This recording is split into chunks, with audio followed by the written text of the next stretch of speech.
Thank you for joining me today on this edition of the County Works Quick Hits. Today we're going to be talking about phishing emails. I think this is more important than ever with the recent Facebook breach with some 50 million accounts. I think they actually were resetting 90 million accounts that may have been affected. So tax and accountants are very much in the crosshairs of phishing emails. And let's just talk about it. I know some of this might be very basic for you. Some people are still falling for it, so obviously it's worth the education. I'm going to start real basic. So basically, what is a phishing email? So phishing is a type of online scam where criminals send tax professionals an email that appears to be from a legitimate company and ask you to provide sensitive information. So an example of this is someone sends you an email with a resume attachment for an opening of an internship that you don't have. And obviously that should be like a big red flag for you just to see, why is this unsolicited email coming? The reality is you want to delete, do not open it. But let's get into some details and some samples. So the threat. 85% of all businesses have been targeted with over 100 billion phishing emails sent daily. That's an astounding number. Phishing damages exceed $1 billion. Again, this is a big issue, and the tax and accountants are a prime candidate for attack. So here are some common clues. On the right side here, I have an example of a Barclays phishing email. This is an actual email that I received in my account. I had a couple of them. And if you did roll over the Barclay cards US, you would see a Russian actual email. So it's like an rr.com, so it's nothing to do with Barclays. But the whole concept here is this is a way that hackers will use to phish you, and basically they want you to click on an online verification process, share some personal information about yourself, and obviously that would mean you're kind of on the road to being compromised. So there's a couple different ways to do it, but let's kind of talk about some common clues. I already talked about the from or to email is not recognized, or if you click on or hover over it, the name is not the same, or the sender's email address is not the same. And you also see, emails from Gmail or Yahoo or some things that are common. Those are again some big time clues to look out for. Legitimate companies like Barclays would never ask for your private information via email like this, or even an instant message. So it should be something that stops you in your tracks.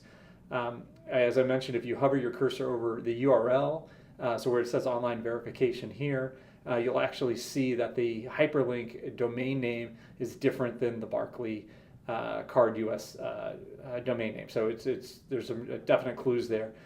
They also use threatening or urgent language. If you'll see on this, if this is not done as urgent as possible, your account might be deactivated at once. Red flag, right? And then this one, I don't know, I didn't check for grammatical errors on the specific sample, but most of these have a bunch of grammatical errors, and nothing is called Barclay card US all together. So definitely some good clues right here. So let's talk about the anatomy of a phishing email. This is an infographic that I found by Inspired Learning. It's a little dated, but it does a good example of what you should look out for. The first one was this Gmail address. If you, people are spamming you with non-company emails, this is something that you definitely need to be aware of. And if they include attachments, especially unsolicited attachments, again, another red flag, right? They don't know your name. So dear user, dear client, dear, whatever it is.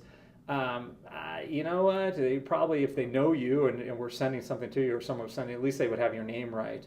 And then go into the typos, so the grammar. So inform spelled wrong, account spelled wrong in this example. If you hover over the URL, you'll see a weird domain name.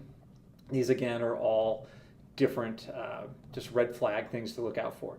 And again, they always use a threat. So the urgent messages. So here, note, if your mailbox remains deactivated for 5 days, it will be deleted. Respond now to avoid these things. The bogus phone number. So that's obviously a suspicious looking phone number. But again, this is a good example of just things to look out for. We have more examples here as we go. This is I know this is a ransom email because I know I've heard of a client or two of ours who actually fell for this similar attack. This is something that came through a week or two ago. And it is the common, I'm applying for an internship. So I'm interested in a position. Here's my resume in a Word doc, this is how they're going to catch you. So they kind of make it seem personal, but again, if you hovered over the top from email address, it has nothing to do with the name, the from name. It's all bait and switch kind of thing. So when in doubt, delete. Do not open attachments from strangers. It might look personal, but there's no phone number or other contact information, so I would just move on. Here's another sample phishing email. This one actually was provided, I think, by the Georgia tax authorities, and this is just an example of how they would approach it. And I took some copy here. They'll say they're a potential client, and this is the Happy New Year to you and yours. I want you to help us file our tax return this year as our previous CPA accountant passed away. They always come up with something. How much will this cost us? Hope to hear from you soon. So they'll use that as the intro email, and then on the secondary one, often they'll include a link. So there's not always a link in the first email. On the example we're showing here, they do have click here to view my details. They have the little rollover on it. You can see some foreign looking link. And they've actually used a shortener for the actual link. So they're hiding the true target. But again, tax professionals are definitely a target audience. So you just really need to be careful. And then if in doubt, call. You're supposed to confirm a client's identity anyways before you work with them if they found you online.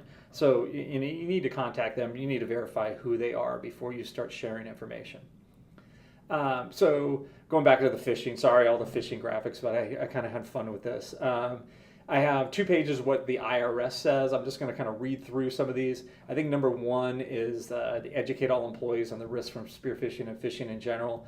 I think this is one of the biggest holes in most firms. A lot of times they're front office, perhaps some seasonal people, some partners that come in, some people helping out. They may not be as aware of you of what to look out for. So we always recommend making this part of your training process. So explain to them, hey, this is what even show them this video. Just say, hey, watch this video, have your radar on, and really protect us. So I think that is the biggest hole that I've seen. Educate your employees. Strong passwords, unique passwords on multiple accounts. Don't use the same password. If they get it once, they can log into multiple accounts. They can get in your email. They can get into your secured, other banking, that kind of stuff. So be very, very careful. Always question emails. Never take them at face value. We've kind of gone over this a few times, but never click a link without first checking the destination URL. I've said it 3 or 4 times in this presentation, so it's really crucial. Don't do it. The IRS also recommends 2-factor authentication. Some people consider this burdensome, but if it's a certain type of account, it is recommended. For payroll accounts, for example, we would use a 2-factor just to make sure that someone can't take over the account. Use your own malware and other security software. The reality is they don't always catch everything. So you're still, just because you have it, it's a safety blanket, but you still need to be very aware. Make sure your security settings are set in your tax prep software. The IRS does have a website to report suspicious emails. So you can just Google IRS phishing emails report, and you'll be able to find that site. They do like to see new things, so perhaps you get an email, you can share that with them and help spread the word. But again, think before you click.